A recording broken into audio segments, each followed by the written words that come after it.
Friday forecast time. Matt Foster here filling in for Andy Kendi along with Sean Callahan of HuskerOnline.com. Sean, the Badgers on the horizon, but let's talk about what happened this past week. A lot of changes in that Husker locker room. Yeah, you look at this week, we've seen a lot of drama over the years at Nebraska in the last 20 years, but this was a pretty unique week to let go of 4 offensive coaches in the same week with still 2 games to go. I mean, typically that happens after your final regular season game, but with the way college football is now, the transfer portal, the early signing day, these things happen quicker. And Scott Frost was faced with some difficult decisions. I think having the bye week made a lot of sense. You have kind of a week to let everybody get kind of through it, and they got back to work Monday for Wisconsin, and I think we're able to refocus. And Frost also announcing that Sevion Morrison no longer with the program. Is that something we might start to see over the coming weeks, guys transferring out? But more or less, that's just a sign of what college football has become. Yeah, I think the transfer portal has made it a lot easier for this to happen. Sevion's last game he had played in was at Minnesota, so wasn't a part of the Purdue game, didn't play, was not dressed for Ohio State. So really the last month we haven't seen him a part of the picture.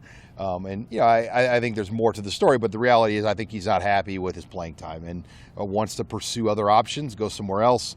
Scott Frost was very vague on Monday about that, but yeah, you're going to see more of this. It's just part of the game now, and you're going to always see 5 to 10 guys every year just move on, and you replace them with 5 or 10 other transfers, and that's just how college football is really heading in the future.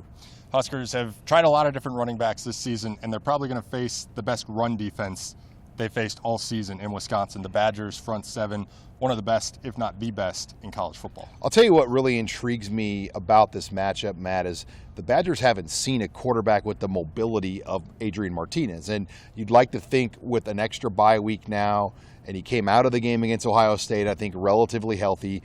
We're going to see Martinez as healthy of a runner as we've seen in several weeks.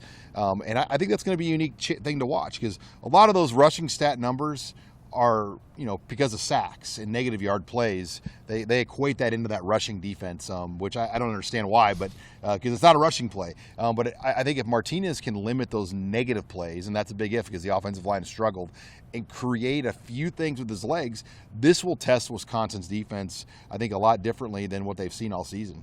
On the flip side, obviously, Wisconsin always brings a potent run game, this time with a 17-year-old freshman in Braylon Allen, but he doesn't look 17.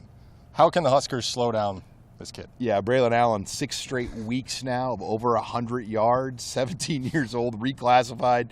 Scott Frost said he looks like he's 22. And it's funny, when you watched Wisconsin earlier in the year, you're like, well, finally, Wisconsin doesn't have a running back.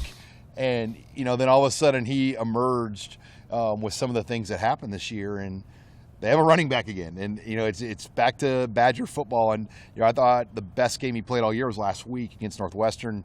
25 carries, over 170 yards, 3 touchdowns. This will be a different test. Now, Nebraska's held up well against Travion Henderson at Ohio State, Kenneth Walker at Michigan State. They have really held up against the best backs, not in just the conference, but the country, and this will be a whole other challenge.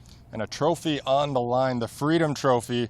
Huskers haven't won it against Wisconsin, but it seems like the players are up for the challenge. They want to play for pride, and they want to bring home the trophy. Yeah, they've played, you know, Nebraska's only won this game one time, and it was before the Freedom Trophy existed, 2012, when they weren't even in the same division. That was in the old Legends Leaders days.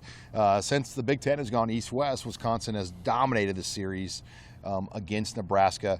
And, you know, this is one where I think for Nebraska, they've got to control some tempo in this game, which is easier said than done. I feel like if you let Wisconsin get up on you, the game's over, because they can really dictate the flow of what they do. If you're forced to pass, they're going to get after your quarterback, and they can just lean on you and get 4 or 5 yards of carry and you know, win the game fairly easily. Expect another physical battle in Madison come Saturday. It's Nebraska and Wisconsin. It's a 2:30 kick on ABC, KUTV News Watch 7.